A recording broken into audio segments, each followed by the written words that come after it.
YouTubers, Mike Martin's here, Mike Martin's channel. Vancouver's household debt is a whopping 86% residential real estate. I covered this story yesterday. This one. Vancouver household owes $2.42 for every dollar they earn.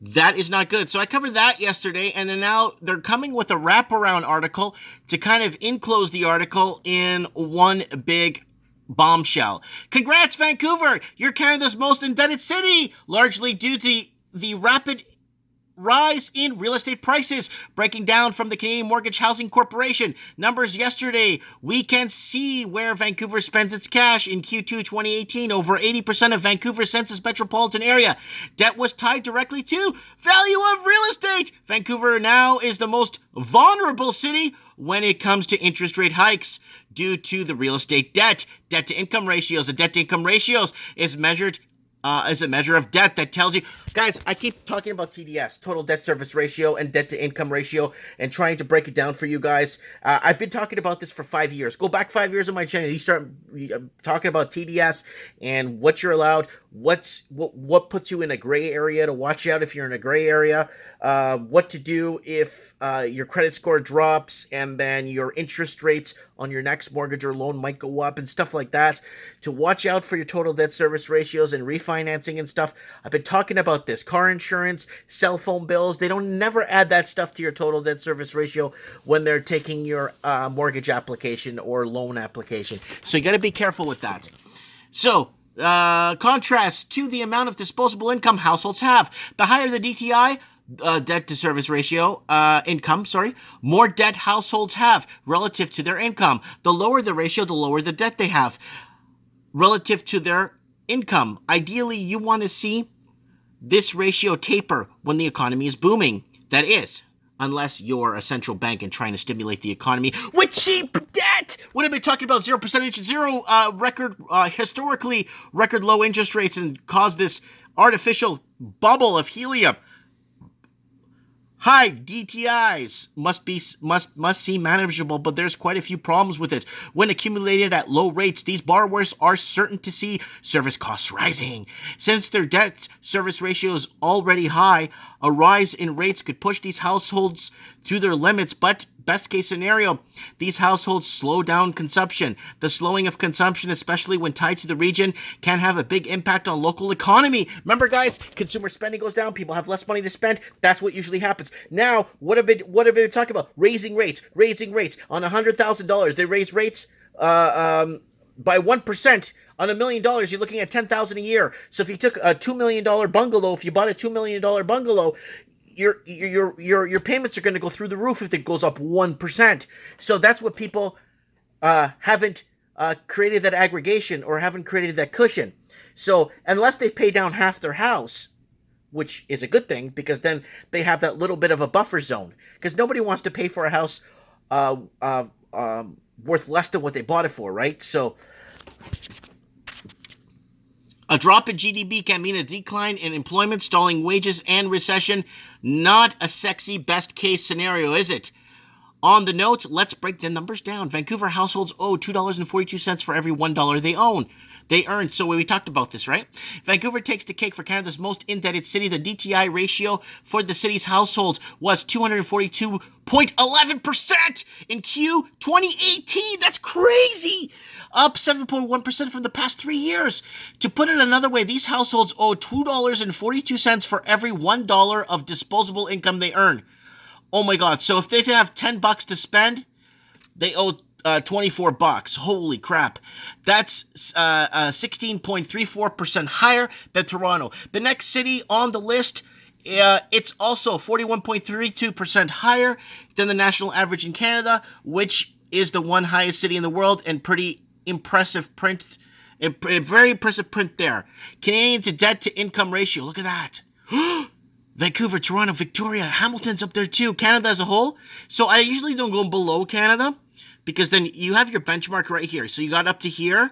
Then once you get to Canada, below here shouldn't be.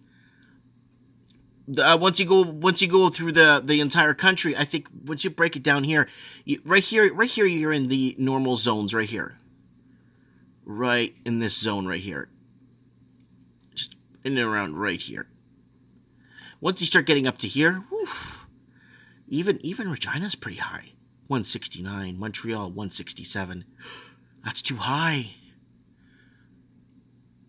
The DTI growth is also the second highest in the country. The 7.1% increase over the past 3 years is only to beat Toronto. The national average was less than half the rate. Vancouver's coming at 3.5% over the past 3 years. The city's debt increase is due largely to new real estate debt. Over 86% of Vancouver's household debt is residential real estate. This is huge. I thought it was like 60%, 65, 86 points. That's a huge spread just on real estate. Holy smokes. Almost, okay, I could understand if it was 60% and then 20% small business or 30% small business, and then there's jobs out there, you know, and people are getting paid. But 86%, that takes the cake. Almost $1 in $10 owed in Vancouver is attached to real estate. Wow. $1 in $10 owed is attached to real estate. The mortgage DTI is 176.9% alone, with HELOC DTI representing another 30.9%. There you go. There's your 100%. 86 right there. You're a little bit over, but that's okay. Attached value of the household's home. If they're thinking this number isn't high as you thought it would be, you're not considering the distribution of debt. Oh my God. Look at it. It's all mortgage. So everybody's in the mortgage. No one's invested in business and small business and other ventures. All debt's wrapped around mortgage. Then there's second mortgages, which is real estate too. Credit card is to buy food so you can eat it in this house. And then your car so you could drive to this house and eat food off the credit card. Holy smokes. And then other and installment, and then there's just right there. A lot of people in Vancouver have no mortgage debts. The majority have whittled away their mortgage to only 27% of Vancouver's CMA numbers had a mortgage in Q2 of 2018. So the other 73% average the numbers of 18% of households bought in the past 5 years. That means 82% of households bought much lower prices with a lot of time to whittle away at their debt pile. A fifth of Vancouver households have higher than average DTI and are more vulnerable for rate hikes. That's before we factor in the shock of typical occurs at the end of a business cycle that we're approaching. Who gives a F about these highly indebted households? Well, they impact comps, financing rates, and ultimately the value of your home. If they're forced to sell lower, the value of your home goes lower. If they default at a higher rate, the rise of cost for new borrowers financing, reducing liquidity. Reducing liquidity means lower buyer competition for your home. Less buyer competition means less upward pressure on your home prices.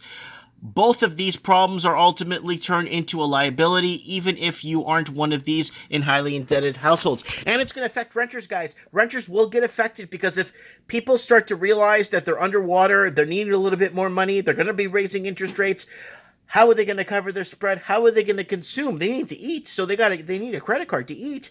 So, and they need that card that they got to make payments on to get that job so that they could pay that credit card to eat, and then they could pay their mortgage. This is not funny, guys. Stop laughing, because this is serious. And I'm being serious about this. I've been talking about this for like 8 years now. Nothing's normal. The banks aren't doing their due diligence in protecting their customers. The credit card companies are just giving people increases. This is not good. Let me know what you guys think in the comments below. I'd like to know. Thanks for watching.